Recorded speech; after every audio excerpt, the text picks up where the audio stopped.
I've mentioned, there are a variety of different camouflage uniforms that are essential to the different environments you may live in. There are several examples laying here that we'd like to note that are readily available through different types of surplus markets. Very affordable, very desirable. Number one, I'm wearing the U.S. Tiger Stripe. Vietnam era, it is still used by U.S. SEALs and other Special Forces elements. In addition to that, we have the East German Border Patrol security uniform. As you can see, it has a brown raindrop pattern passing through a gray-green material. Next, we have the West German security forces, also used during World War II by the Wehrmacht. We also have an example of the earlier style desert pattern with what was called the chocolate chips. This is very desirable for urban warfare. It also works exceptionally well during the North American brownout periods. U.S. standard woodland camouflage. This material is available virtually everywhere in the country. It is still a desirable uniform and has become more and more cost-effective and affordable as the years have gone by. This particular pattern is Portuguese and also the Cuban AN2 uniform. As you can see by the surroundings, for this particular environment, this uniform is very desirable. It is made in a cotton blend, unfortunately, and normally comes in small sizes. Last, we have another variant on the woodland camouflage, located here. This is a U.S. poncho liner, as normally issued to Special Forces units and some Marine Corps detachments. Camouflage is essential in the present battlefield of the 1990s. Material and equipment must be protected from conflagration. Because of this, we have to take advantage of virtually every defensive feature that we could conceivably think of. Camouflage affords us a very simple and basic option. Additional features to most of the new uniforms that we're experiencing now include infrared reduction or infrared protection material. Its purpose is to eliminate the possibility of electronic warfare equipment detecting the individuals even in concealed positions. But the important issue is this, the eye. The average civilian and the average soldier is conditioned to patterns.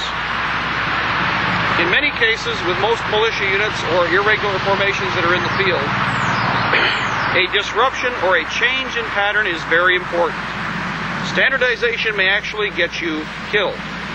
For this reason, we want to ensure that you understand there are a variety of uniforms available. There are a variety of types that can be used, and they should be combined if at all possible. Survivability for your individuals, our first and most important issue, must be maintained.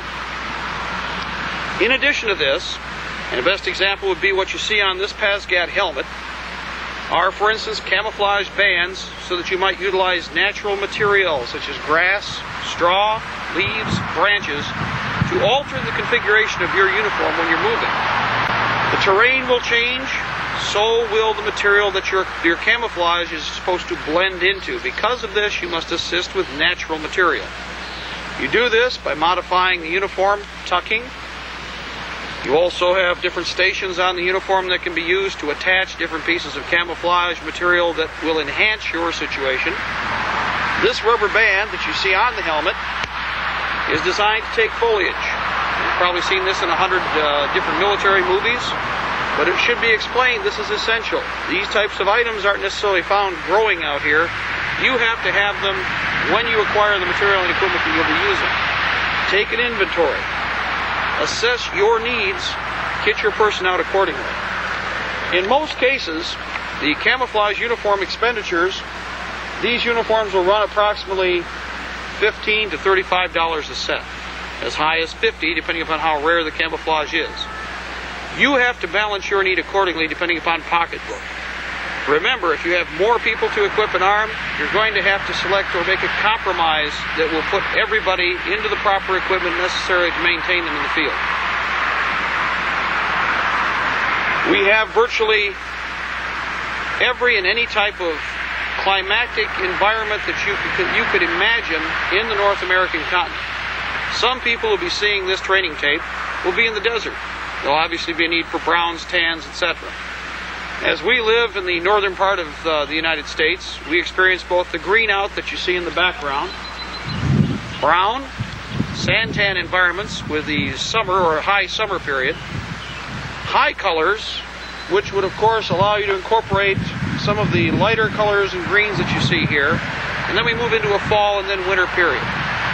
Because of that, it is a good idea to select a variety of different camouflages for your own personal use, not standardizing on one uniform. An example of this need would be the Yugoslavian conflict that presently exists right now. In watching much of the news footage, you'll note that there's a variety of different uniforms that are being fielded. Part of this is because of the obvious fact that they do not have the resources to buy frontline equipment. Part of it also is dictated by the battlefield, survivability. What works, what doesn't. We have to concern ourselves with practical application. You have no bureaucracy behind you. Your own supply and support is out of this wallet, your pocketbook. Concern yourselves with efficiency. Take advantage of resources that we have on hand and arm yourself for truth.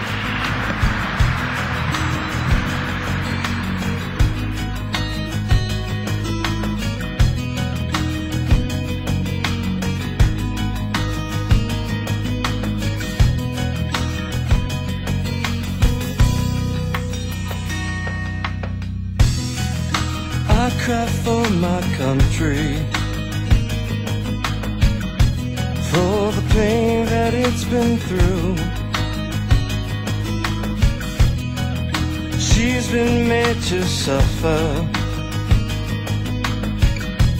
for the profit of a few. Storm clouds are forming, winds of change now touch our shores.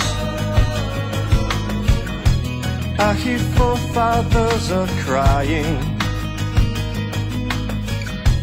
as the dreams been cruised.